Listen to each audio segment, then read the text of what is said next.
Baik, selamat sore saudara-saudara yang saya kasihi dalam Tuhan Yesus Kristus.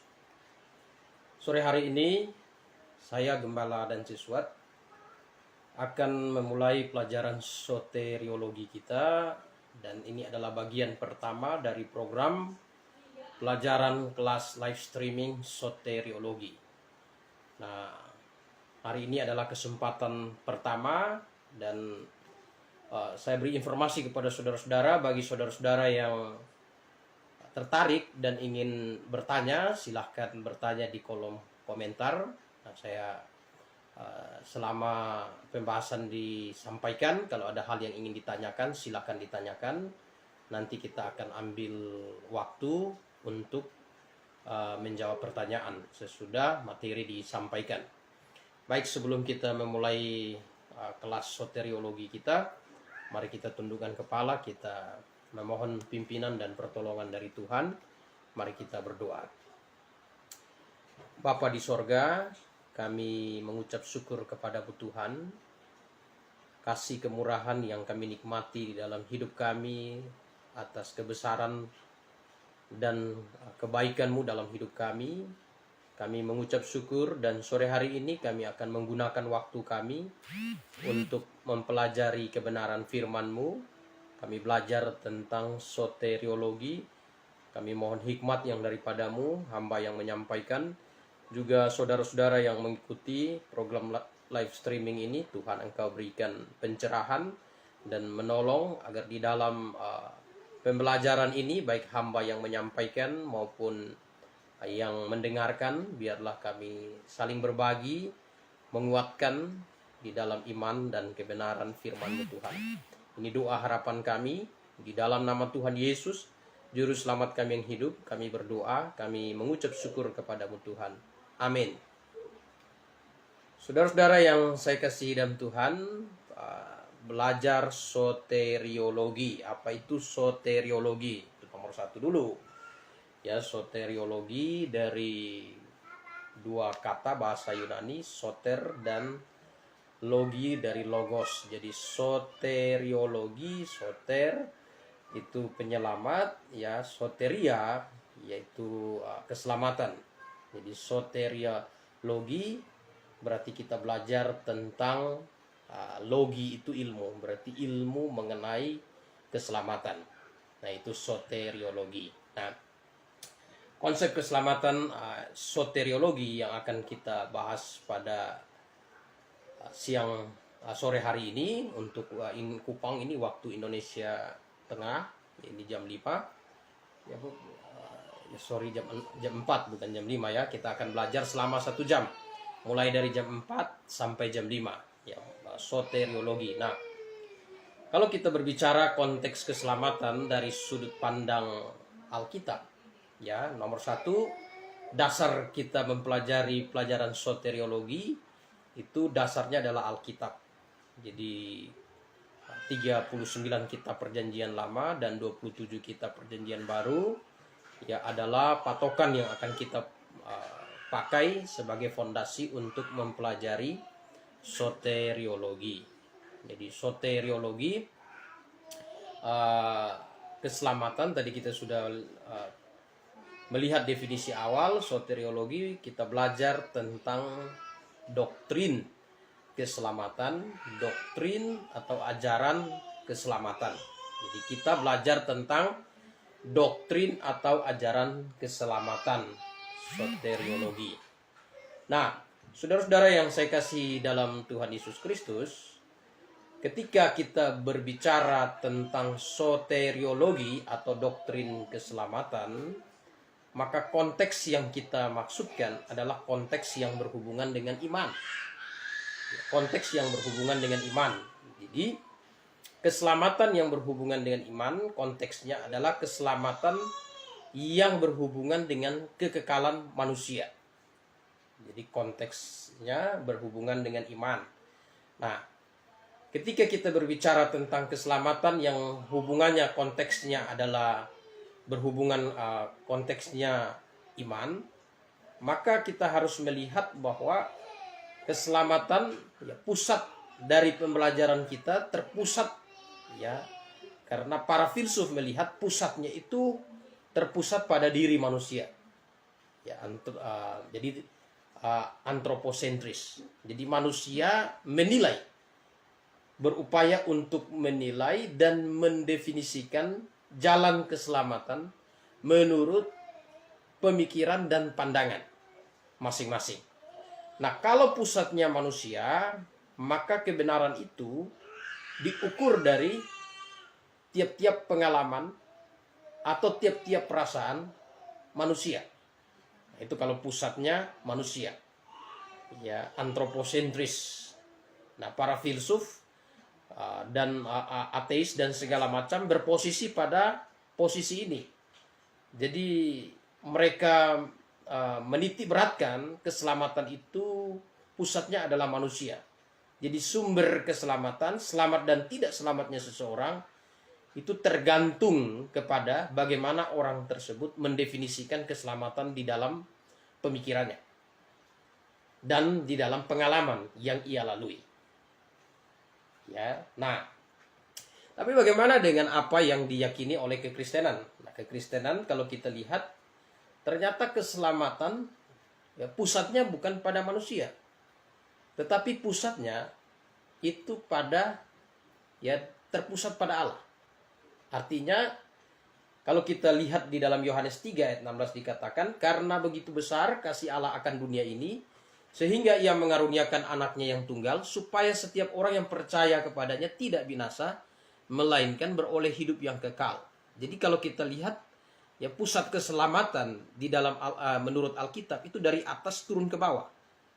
Jadi anugerah dicurahkan dari atas ke bawah. Sedang itu ya, itu teosentris. Pusatnya adalah Allah. Sedangkan para filsuf pusatnya adalah antroposentris, dari bawah ya ke atas. Nah, dari bawah ke atas ini tidak ada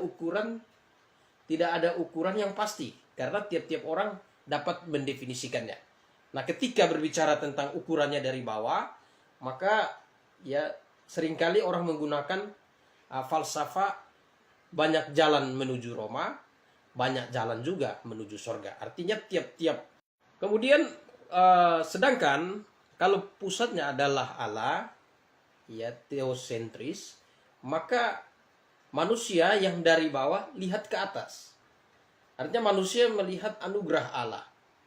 Nah, ya melihat apa yang Allah kehendaki, melihat apa yang Allah inginkan, dan melihat jalan yang Allah berikan kepada manusia. Jadi teosentris. Ya, jadi kalau kita lihat apa ya Sebaliknya Alkitab memberi dukungan ya kepada ya para teolog. Nah, ya teolog karena pusat dari keselamatan itu ada pada Allah. Jadi Allah yang memberikan jalan keselamatan, dan manusia yang ingin selamat harus melalui jalan yang Allah berikan. Nah, itu sebabnya saya akan bacakan satu ayat bagaimana Alkitab memberikan definisi mengenai hal tersebut ya. Di dalam Mazmur, coba kita buka Alkitab kita ya, dalam Mazmur 14 ayat 1 ya, Mazmur 14 ayat 1 ya, kalau ada yang mengikuti boleh copy paste, tulis di kolom komentar ya. Mazmur 14 ayat 1. Mazmur 14 ayat 1 ya, dikatakan ya, berkata dalam hatinya tidak ada Allah ya, busuk dan jijik perbuatan mereka, tidak ada yang berbuat baik. Jadi orang berbal berkata tidak ada Allah ya. Jadi kalau kita merujuk apa yang dikatakan Alkitab ya, paham komodis berkata bahwa ya, komodis pusat kebenaran itu adalah manusia. Jadi manusia adalah sumber potensi. Dan ya, koneksi ya, di Kupang sedang hujan. Nah, paham komodis ya, salah satu konsep komodis ya, tiap-tiap orang bisa mendefinisikan keselamatan atau justru komodis berpikir bahwa manusialah yang menciptakan Allah. Nah, ini tentu bertentangan dengan Mazmur 14 ayat 1. Mazmur 14 ayat 1 berkata ya, orang bebal berkata dalam hatinya tidak ada Allah, busuk dan jijik perbuatan mereka, tidak ada yang berbuat baik ya. Jadi Alkitab memberitahu kita bahwa pusat dari keselamatan itu adalah Allah ya, pusat dari keselamatan itu adalah Allah. Nah, nomor 1 kita akan lihat ya, definisi keselamatan. Jadi apa itu definisi keselamatan ya?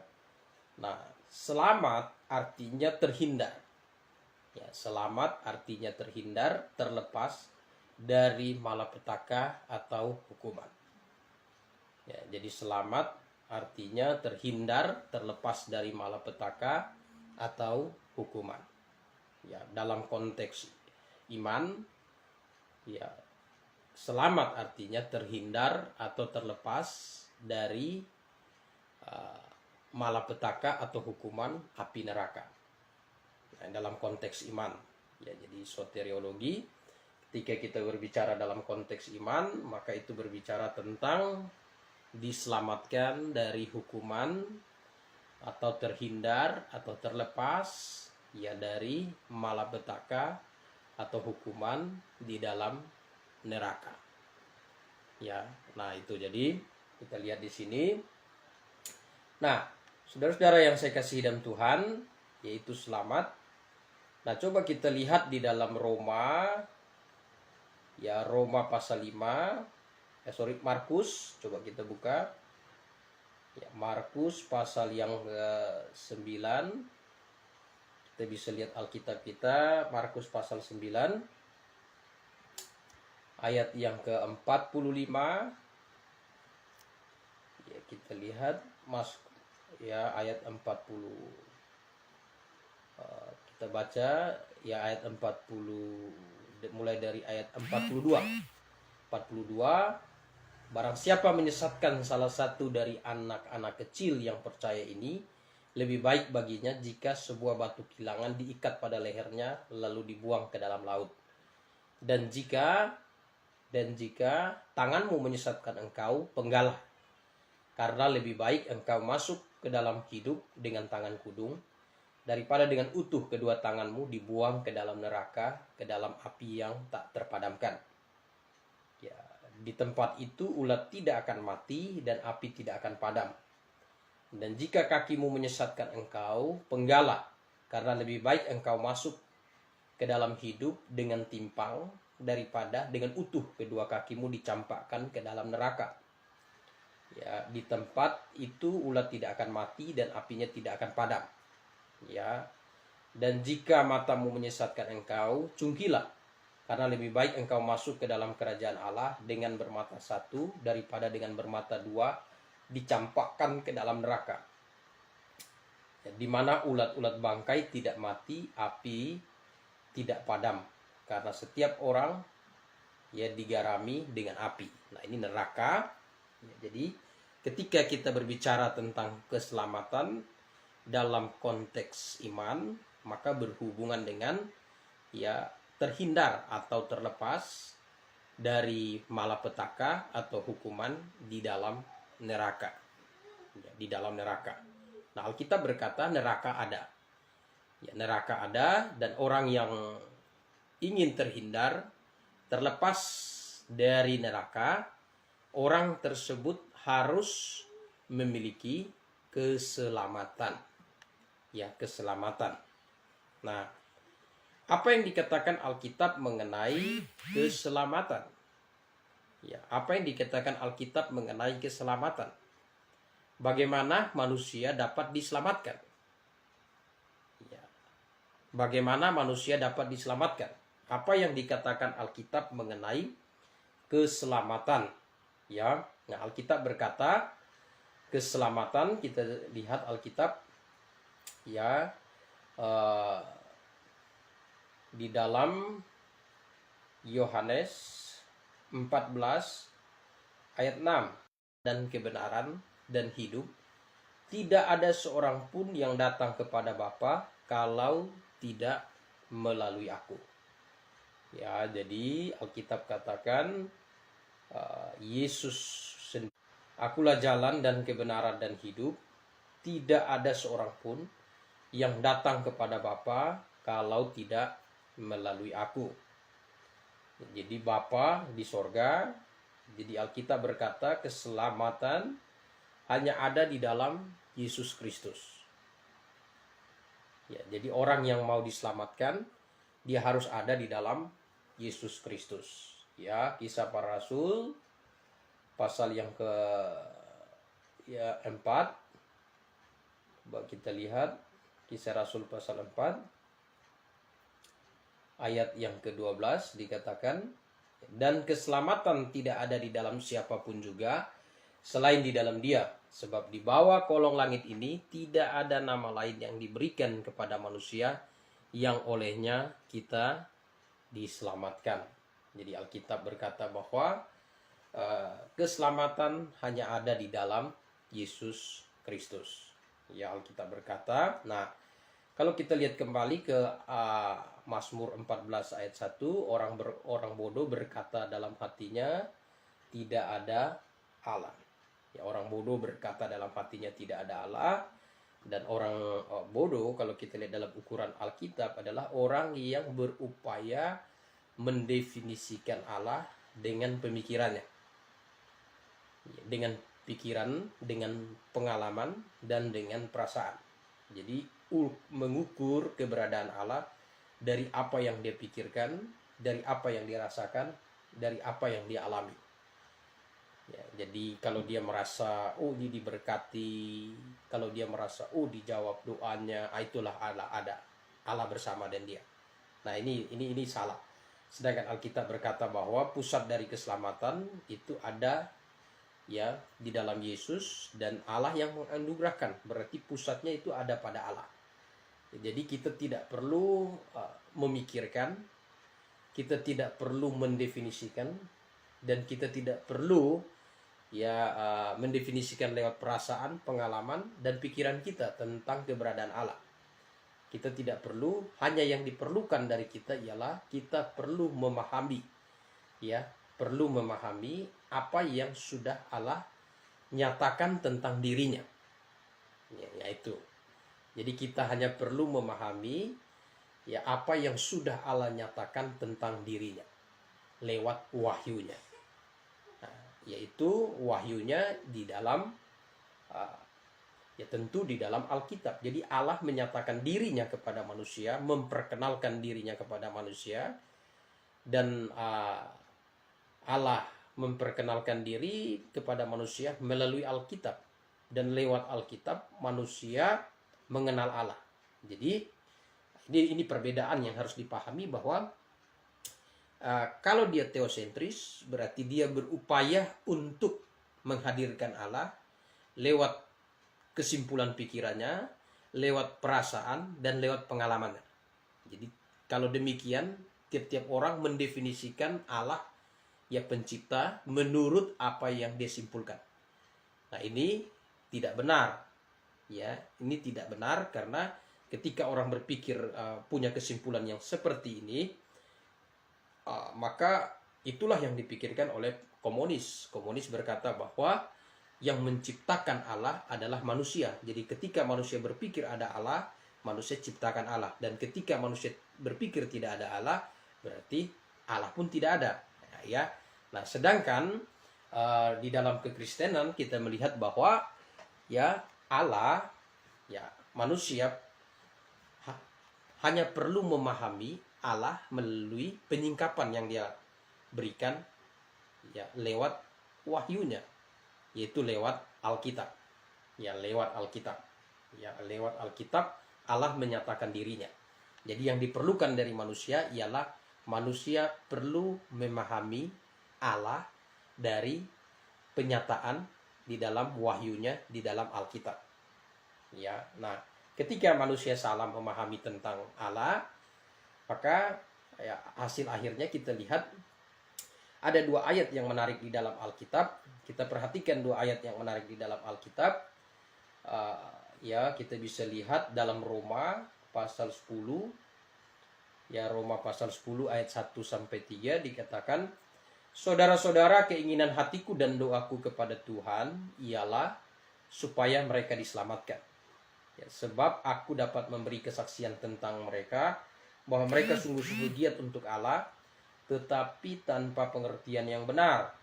Sebab oleh karena mereka tidak mengenal kebenaran Allah, dan oleh karena mereka berusaha untuk mendirikan kebenaran mereka sendiri, maka mereka tidak takluk kepada kebenaran Allah." Ya, tidak takluk kepada kebenaran Allah. Garis bawahi frasa di dalam Roma 10 ayat 3 itu. Yang karena mereka berusaha untuk mendirikan kebenaran mereka sendiri. Jadi memusatkan kebenaran pada dirinya, antroposentris. Jadi memusatkan, berupaya untuk mendefinisikan dan berupaya untuk merumuskan kembali pemahaman tentang Allah berdasarkan kesimpulan pikirannya, berdasarkan perasaan dan pengalamannya. Nah, yang begini ya Alkitab katakan bahwa orang begini menghadirkan ya kebenaran sendiri. Nah, itu sebabnya. Nah, yang kedua tadi kita sudah melihat bahwa yang diperlukan dari manusia bukan berupaya untuk memikirkan dan menyimpulkan tentang Allah. Ya, bukan ya melalui pikiran dan perasaan, tetapi yang diperlukan manusia ya lewat pikiran dan perasaan yaitu memahami tentang Allah. Ya, memahami tentang Allah lewat wahyu atau lewat penyingkapan yang disingkapkan, yaitu lewat Alkitab. Jadi Alkitab sudah menyatakan keberadaan Allah, dan manusia manusia harus memahami keberadaan tentang Allah di dalam Alkitab. Jadi bukan menyimpulkan, tapi manusia berupaya untuk memahami. Nah, ketika manusia berupaya untuk memahami, persoalan yang terjadi di dalam diri manusia ialah ya ada juga yang salah memahami tentang Allah. Ya, salah memahami tentang Allah. Nah, ketika orang salah memahami tentang Allah, ya tentu akan salah memahami tentang keselamatan. Ya, salah memahami tentang Allah, ya, salah memahami keselamatan, dan tentu binasa. Nah, Hosea 4 ayat yang ke-6 situ dikatakan, "Umatku binasa karena tidak mengenal Allah. Karena engkaulah yang menolak pengenalan itu, maka aku menolak engkau menjadi imamku. Dan karena engkau melupakan pengajaran Allahmu, maka aku juga melupakan anak-anakmu." Umatku binasa karena tidak mengenal Allah. Ya, apa dasarnya tidak mengenal Allah? dasarnya tidak mengenal Allah ialah melupakan pengajaran Allah. Nah, pengajaran atau doktrin ya tentang Allah, nah, itu dinyatakan di dalam Alkitab. Ya, dinyatakan di dalam Alkitab. Nah, ketika kita ingin mengenal Allah, berarti kita ya harus memahami keberadaan Allah yang ada di dalam Alkitab. Nah, itu penyingkapannya. Ya, jadi ini saya mau kita paham dulu ya apa perbedaan teosentris dan antroposentris di dalam pemahaman keselamatan. Jadi kalau antroposentris, pusat keselamatan ada dalam diri manusia. Kalau pusat keselamatan ada dalam diri manusia, tiap-tiap manusia dapat mendefinisikan jalan keselamatan menurut kesimpulannya. Maka benarlah filosofi ya banyak jalan menuju Roma, banyak jalan menuju sorga. Nah, namun kita lihat bahwa definisi yang seperti ini ya antroposentris ya bukan sesuatu yang benar. Ya, ini satu hal yang kontradiksi dengan definisi teosentris. Pusatnya adalah Allah. Nah, kalau pusatnya adalah Allah, manusia tidak perlu menyimpulkan, tetapi manusia hanya perlu memahami kesimpulan tentang Allah yang sudah ada di dalam Alkitab. Ya, jadi yang diperlukan manusia lewat pikiran, perasaan dan keinginan, menggunakan pikirannya untuk mengenal Allah. Dari mana? Dari dalam wahyunya, yaitu dari dalam Alkitab. Nah, ya dari dalam Alkitab. Nah, lalu kita lanjut dengan hubungan dalam keselamatan. Nah, ya Allah menyatakan dirinya ya kepada manusia ya lewat wahyunya, yaitu lewat Alkitab. Jadi manusia sekarang yang harus dilakukan manusia ialah manusia harus memahami tentang Allah. Ya, memahami tentang Allah. Nah, dalam konteks iman, memahami tentang Allah, ya dalam konteks iman memahami tentang Allah. Nah, manusia harus dalam konteks iman memahami tentang Allah. Nah, manusia harus memiliki pengenalan akan Allah. Ya, jadi ya iman dibangun. Nah, kita lihat dulu, iman dibangun di atas komposisi nomor 1 pengetahuan. Nah, jadi iman itu dibangun di atas komposisi nomor 1 pengetahuan. Nah, pengetahuan yang ada dalam diri manusia dipakai untuk apa? Ya, akal budi yang ada di dalam diri manusia dipakai untuk mengetahui tentang Allah.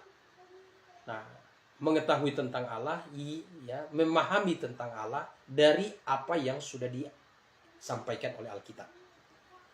Nah, ya apa yang sudah disampaikan Alkitab. Jadi ketika manusia menggunakan akal budi berupaya untuk memahami pemahaman tentang Allah, pemahaman tentang keselamatan dari dalam Alkitab, maka keselamatan yang diwahyukan Allah itu tidak berubah dari zaman ke zaman.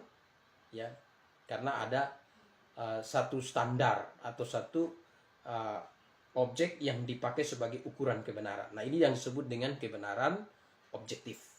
Ya, sedangkan manusia yang hanya memakai akal budinya dan menggunakan kemampuan intuisinya untuk menyimpulkan tentang Allah, ya manusia yang demikian ya adalah manusia yang pada akhirnya memusatkan kebenaran pada dirinya, yaitu kebenaran subjektif dan tentu relatif, karena tentu tiap-tiap orang punya definisi yang berbeda.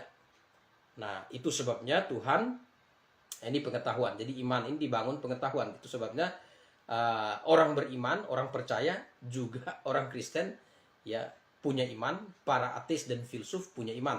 Hanya pusat iman para filsuf dan ateis itu dirinya sendiri.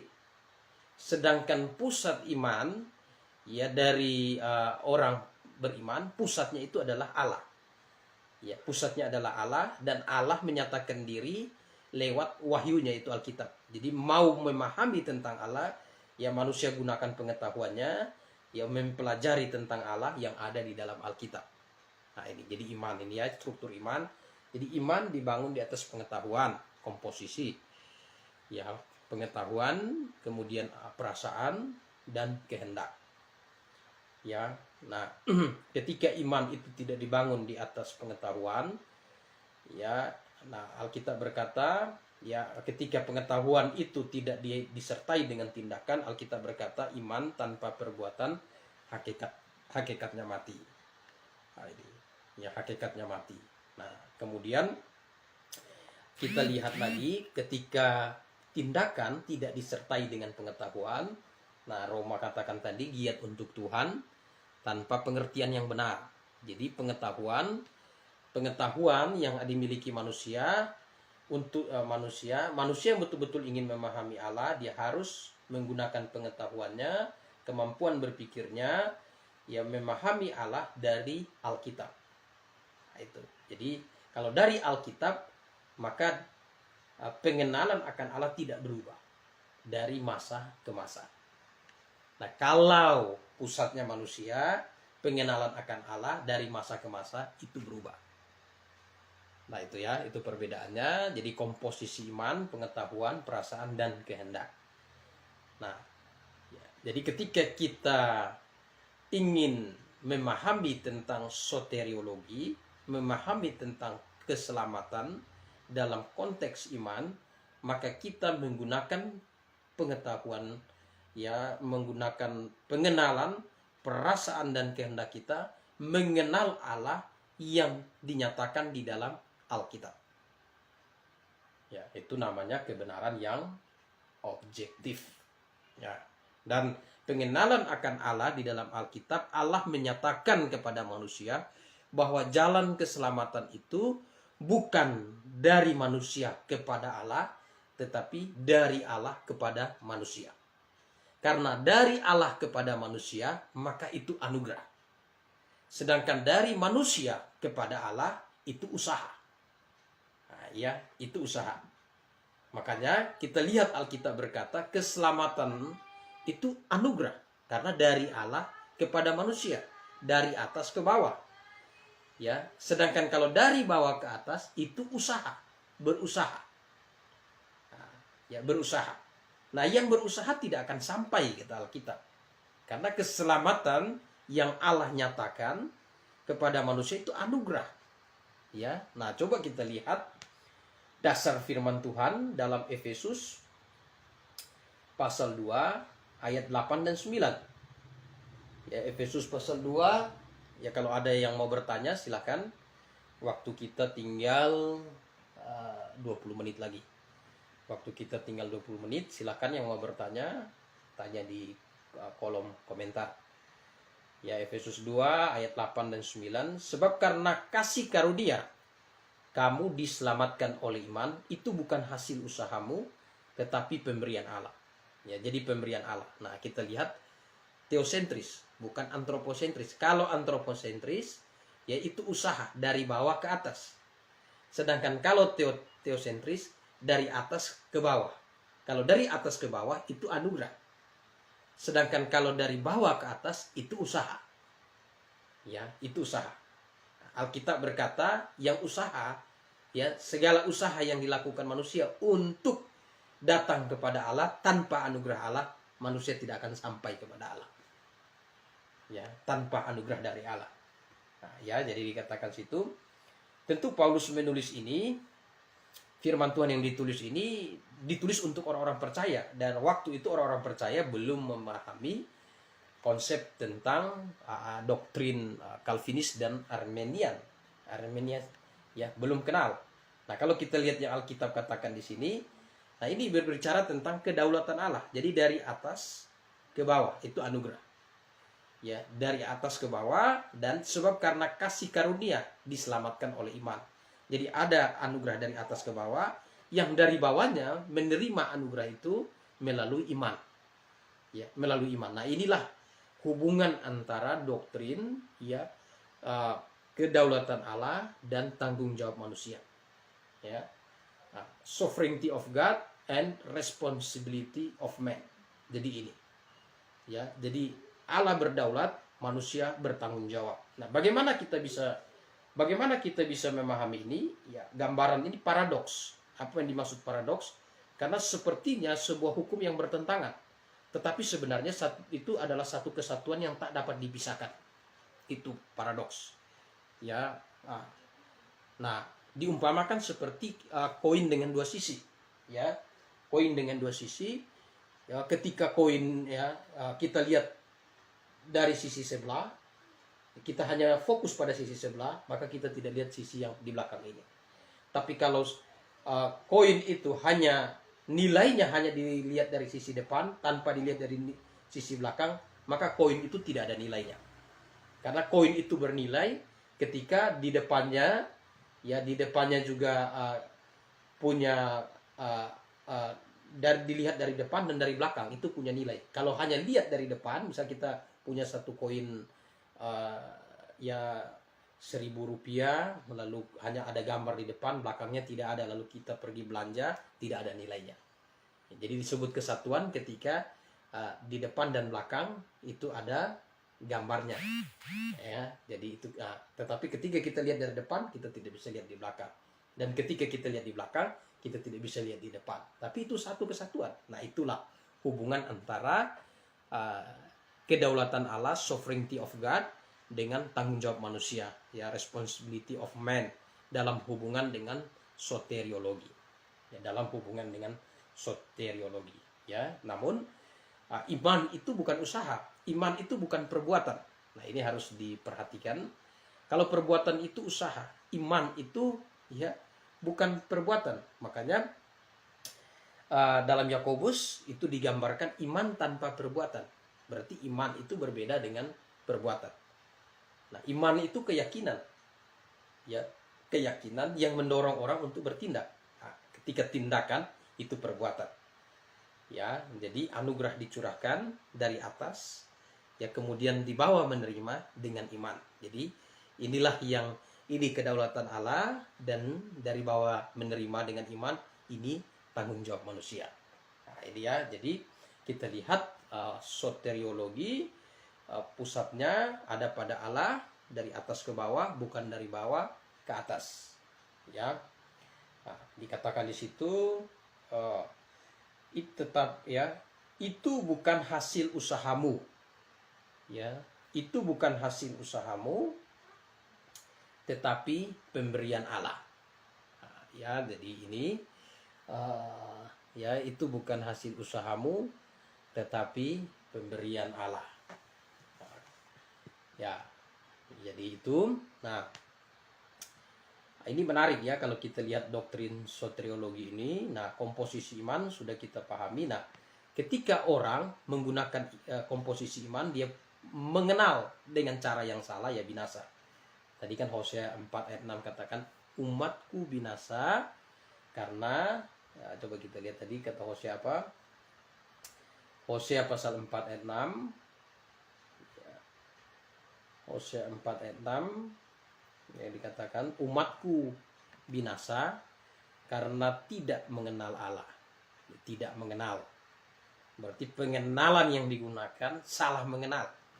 Nah, karena engkau menolak pengenalan itu, tidak mengenal karena menolak. Nah, sama seperti hari ini kalau ada orang Kristen yang kita ingin ajarkan untuk mengenal Allah, dia bilang, oh, Petrus tahu. Lalu kita tanya, saya sudah tahu. Kita tanya, tahunya bagaimana? Ya, saya tahu, saya rasakan, ya, saya alami, ya, saya rasakan, saya alami, dan pusatnya saya. Nah, ini bahaya. Ketika orang pusatnya pada dirinya, nah, ini bahaya. Karena keselamatan itu pusatnya pada firman Tuhan. Tapi ketika orang berkata, oh, saya tahu, karena firman berkata begini, dan karena firman berkata demikian, maka saya hidupnya seperti ini, seperti apa yang dikatakan firman, pusatnya pada firman. Nah, ini perbedaan. Jadi dari sini saja kita sudah bisa menilai apakah orang ini mengenal pengenalan akan Allah dengan pengenalan yang benar, ataukah orang mengenal pengenalan akan Allah dengan pengenalan yang salah. Kalau orang mengenal pengenalan akan Allah dengan pengenalan yang benar, ya, pusatnya pada firman.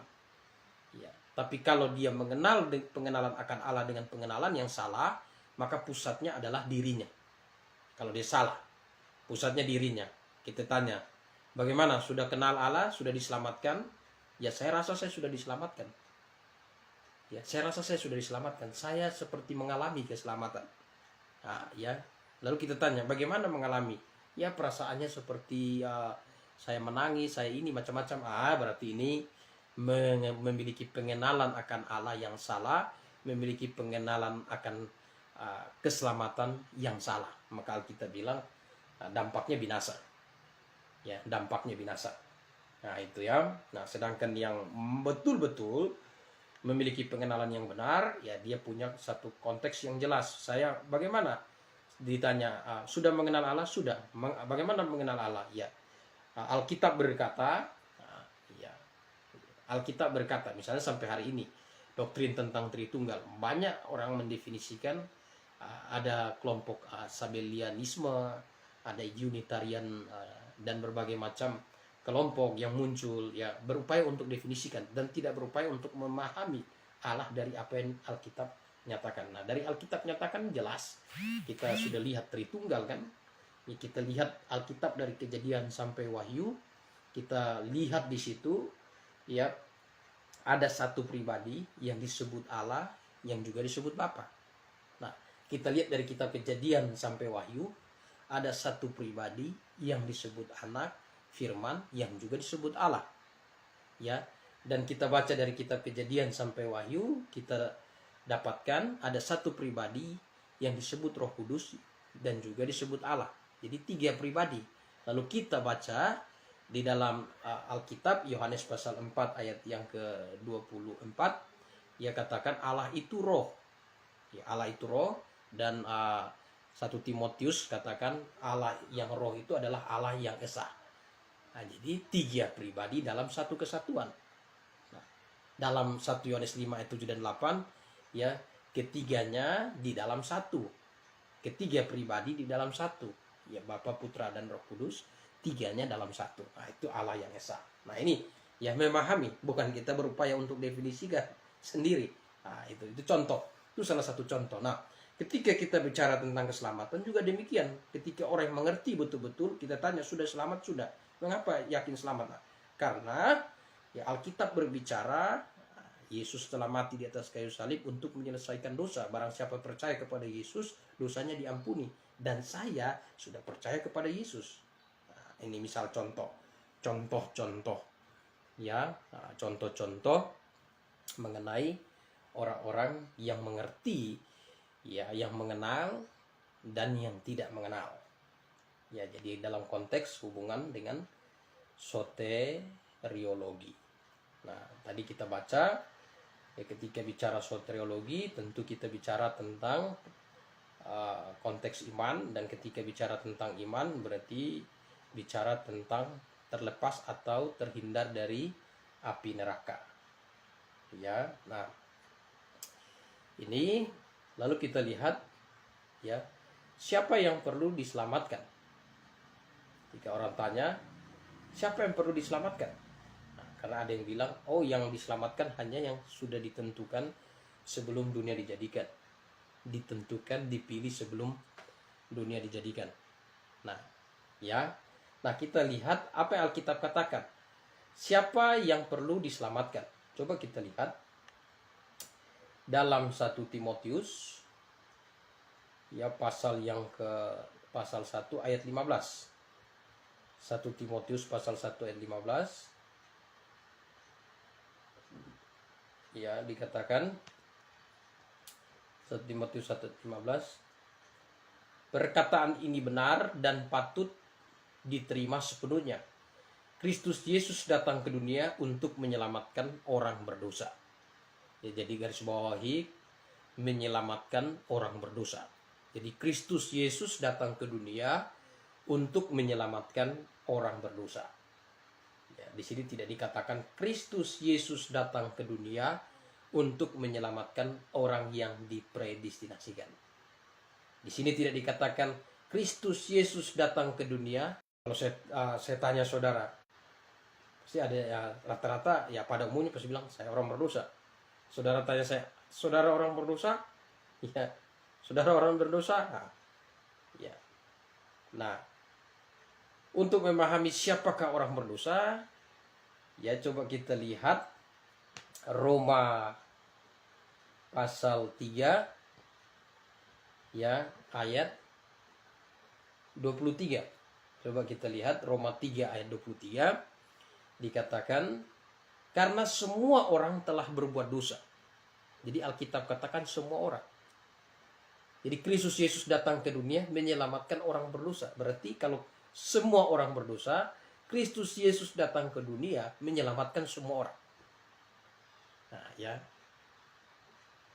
Jadi keselamatan itu untuk semua orang ternyata. Nah, ini Alkitab katakan. Ya, Kristus Yesus datang ke dunia untuk orang berdosa. Timotius katakan. Ya, Timotius katakan Kristus Yesus datang menyelamatkan orang berdosa. Dan Roma 3 ayat 23 katakan semua orang berdosa. Berarti Kristus Yesus datang ke dunia menyelamatkan semua orang. Ya, menyelamatkan semua orang. Nah, pertanyaannya akan muncul. Ya, kalau semua orang berdosa, sejak kapan orang itu terhitung berdosa? Nah, ini hal-hal menarik. Sejak kapan orang itu terhitung berdosa? Karena ada orang yang berkata bahwa oh bayi itu kan suci. Bayi itu belum mengenal dosa. Dia tidak mengenal dosa. Nah, lalu pertanyaannya, sejak kapan manusia itu terhitung berdosa? Ya, sejak kapan? Nah, coba kita lihat Mazmur ya 51. Kita lihat Mazmur 51. Ya, waktu kita tinggal 10 menit. Bagi yang ingin bertanya silakan. Mazmur 51 ayat 7. Sesungguhnya dalam kesalahan aku diperanakan, dalam dosa aku dikandung ibuku. Ya, jadi sesungguhnya dalam kesalahan aku diperanakan, dalam dosa aku dikandung ibuku. Jadi dari sejak kapan manusia itu terhitung berdosa? Ternyata bukan hanya bayi, tapi sejak dalam kandungan manusia itu sudah terhitung berdosa. Nah, itu sebabnya Alkitab katakan Kristus Yesus datang menyelamatkan orang berdosa. Siapakah orang berdosa? Roma katakan semua berdosa. Berarti termasuk bayi. Jadi Kristus Yesus datang ke dunia ya bukan hanya menyelamatkan orang yang berbuat dosa, tetapi yang berposisi berdosa juga. Yang berposisi berdosa itu seperti siapa? Ya seperti bayi. Kristus Yesus datang menyelamatkan ya orang berdosa. Dan Alkitab katakan semua orang berdosa. Dan orang berdosa itu terhitung berdosa sejak dalam kandungan. Berarti Kristus Yesus menyelamatkan ya semua orang termasuk bayi yang ada di dalam kandungan. Dalam kandungan. Nah, ini juga menjawab pertanyaan bagaimana dengan bayi yang mati? Apakah dia ke sorga atau ke neraka? Ya. Dalam kandungan berarti yang diaborsi, yang keguguran. Ya, karena dalam dunia psikologi itu sejak terjadi pembuahan usia 8 hari itu ya janin itu sudah memiliki jiwa, ya sudah memiliki kehidupan. Nah, itu sudah memiliki jiwa. Jadi sejak usia 8 hari sudah hidup. Nah, jadi ini juga menjawab bagaimana dengan orang yang keguguran? Bagaimana dengan bayi yang keguguran? Bagaimana dengan bayi yang lahir dan mati?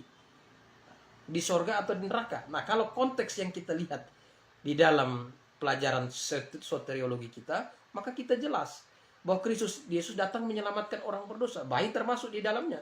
Berarti bayi juga diselamatkan oleh Yesus. Nah, ya, bayi juga diselamatkan oleh Yesus. Nah, berarti benarlah apa yang dikatakan Tuhan Yesus di dalam Yohanes 14 ayat 6, akulah jalan kebenaran dan hidup, tidak seorang pun datang kepada Bapa kalau tidak melalui aku. Artinya semua orang termasuk bayi bisa masuk surga itu karena Yesus Kristus. Nah, ini doktrin soteriologi yang harus kita pahami. Ya, nah, ya, bagaimana kita bisa memahami loh kok bayi tidak percaya dia bisa masuk surga? Sedangkan Alkitab berkata bahwa hanya yang percaya dan beriman yang masuk surga. Ya. Sedangkan bayi kan belum bisa percaya. Lalu bagaimana bayi yang belum bisa percaya ini masuk surga? Ya. Nah, untuk itu kita perlu memahami tentang kedatangan Kristus. Pertama yang kita tarik di situ ialah Kristus datang menyelamatkan orang berdosa. Jadi menyelamatkan orang berdosa. Siapa yang disebut dengan orang berdosa? Semua orang berdosa. Sejak kapan orang itu terhitung berdosa? Ya, sejak dalam kandungan. Kalau ditarik lagi, ya, dari dalam kandungan ini kenapa bisa berdosa? Karena Adam. Adam berdosa, semua berdosa. Nah, Roma pasal 5, coba lihat. Ya, Roma pasal 5. Kita bisa lihat Roma pasal 5 ayat yang ke 12. Sebab itu sama seperti dosa telah masuk ke dalam dunia oleh satu orang, dan oleh dosa itu juga maut, demikian maut telah menjalar kepada semua orang, karena semua orang telah berdosa. Jadi semua orang telah berdosa. Karena Adam semua berdosa. Dan semua yang datang dari Adam punya posisi berdosa. Dari kapan posisinya? Secara posisi berdosa. Dari kapan? Dari dalam kandungan. Ya, dari dalam kandungan. Itulah sebabnya Alkitab katakan Yesus datang menyelamatkan orang berdosa. Berarti menyelamatkan semua yang berdosa. Lalu muncul pertanyaannya, kok tidak semua orang masuk surga?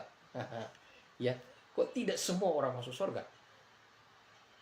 Ya, nah, pertama saya jelaskan dulu mengenai posisi bayi. Ya, bayi yang mati, ya, yang mati di dalam rahim, yang diaborsi dan mati, lalu yang keguguran, lalu yang lahir ke dunia dan mati, kemudian bayi, ya, anak yang belum akil balik mati, ya, itu kemana? Ya jelas, ya, Alkitab katakan di dalam Roma pasal 5, ya, Roma pasal 5 ayat 19 dan 20, Roma pasal 5 ayat 19 dan 20. Jadi sama seperti oleh ketidaktaatan satu orang, semua orang telah menjadi orang berdosa. Ya, secara posisi. Demikian pula oleh ketaatan satu orang, semua orang menjadi orang benar. Jadi bayi itu terhitung berdosa bukan karena bayi itu berbuat dosa, ya. Tetapi bayi yang di dalam rahim, janin yang di dalam rahim, kemudian bayi yang lahir, ya, dihitung berdosa bukan karena perbuatannya, tetapi dihitung berdosa karena posisi keberdosaan. Ya, posisi keberdosaan karena Adam. Nah, demikian pula oleh ketaatan satu orang, semua orang menjadi orang benar. Jadi posisi keberdosaan bayi karena Adam telah diselesaikan, ditebus, ya, oleh Yesus Kristus. Nah, jadi posisi karena Adam telah diselesaikan oleh Yesus Kristus. Jadi sama seperti oleh ketidaktaatan satu orang, semua orang telah menjadi orang berdosa. Roma 5 ayat 19. Demikian pula oleh ketaatan satu orang, semua orang menjadi orang benar. Ya, semua orang menjadi orang benar. Semua orang. Ya, Adam berdosa, semua berdosa. Ya, Kristus, ya, disalibkan, menyelamatkan semua orang, semua jadi benar. Dalam posisi. Dalam posisi. Sedangkan ketika orang itu akil balik berbuat dosa, nah dosa ini kalau tidak diselesaikan mati neraka.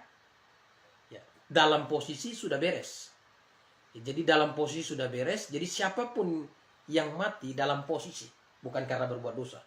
Dalam posisi ini seperti bayi, janin, apalagi seperti orang yang cacat dari sejak kecil, ya, orang yang sejak kecil, ya, cacat mental, yang bukan cacat apa, ya, cacat mental, ya, buta dan segala cacat, pokoknya akal budinya tidak jalan, tidak bisa memahami apa-apa, lalu dia mati, kemana? Surga, dalam posisi. Nah, sedangkan yang sudah akil balik, ya, dia tidak bertobat, ya, neraka. Ya, neraka. Ya, baik, waktu kita sudah habis. Jadi ini part pertama dari pelajaran soteriologi. Kita akan ketemu hari Kamis yang akan datang dalam program yang sama, yaitu kelas live streaming soteriologi. bersama saya Gembala Dance. Mari kita tutup dalam doa, mari kita berdoa. Bapa di sorga, kami mengucap syukur atas waktu kesempatan yang Kau berikan kepada kami. Kami telah mempelajari tentang pelajaran soteriologi bagian awal. Tuhan, Kau menolong kami agar dalam tiap-tiap apa yang kami pelajari, kami dapat memahami media yang kami gunakan, juga saudara-saudara yang menyimak lewat live streaming. Tuhan, Engkau pimpin. Biar di waktu-waktu yang akan datang, pelajaran ini terus menjangkau banyak jiwa. Ini doa harapan kami. Dalam nama Tuhan Yesus, Juru Selamat kami yang hidup, kami berdoa, kami bersyukur kepadamu Tuhan. Amin. Ya, sampai jumpa hari Kamis depan.